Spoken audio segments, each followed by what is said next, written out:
حکومت اور جہانگیر ترین گروپ ایک بار پھر آمنے سامنے آ گئے۔ وزیر اعظم کے معاون خصوصی برائے احتساب اور مشیرت داخلہ شہزاد اکبر کی درخواست پر جہانگیر ترین گروپ کے پارلیمانی سیکرٹری اور رکن پنجاب اسمبلی نذیر چوہان کے خلاف مقدمہ درج کر لیا گیا۔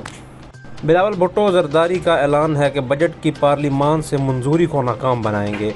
آئی ایم ایف کے تنخواہ دار ملازمین کی جانب سے بنائے گئے بجٹ کی منظوری پاکستان کی خودداری پر ایک حملہ ہوگا۔ پاکستان پیپلز پارٹی ملک کے معاشی بقا کی خاطر P T I M F budget کی منظوری روکنے کے لیے جدوجہد کرے گی۔ 70% آبادی کو ویکسین لگے بغیر کورونا ختم نہیں ہوگا، عالمی ادارہ صحت نے خبردار کر دیا۔ یہ قابل قبول نہیں ہے کہ کچھ ممالک نوجوانوں کو ویکسین لگانا شروع کر دیں اور خطے کے باقی ملکوں نے ابھی تک طبی عملے اور بزرگ افراد کو بھی ویکسین نہ لگائی ہو۔ سینئر صحافی ہارون الرشید کا کہنا ہے کہ اگر شہباز شریف بھائی کو منا لیں گے تو حکومت نواز شریف کی ہی ہوگی، الیکشن فروری یا مارچ میں ہو سکتے ہیں۔ شہباز شریف کا کہنا ہے کہ مجھے کام کرنے کا موقع دیں یا میں گھر میں بیٹھ جاتا ہوں۔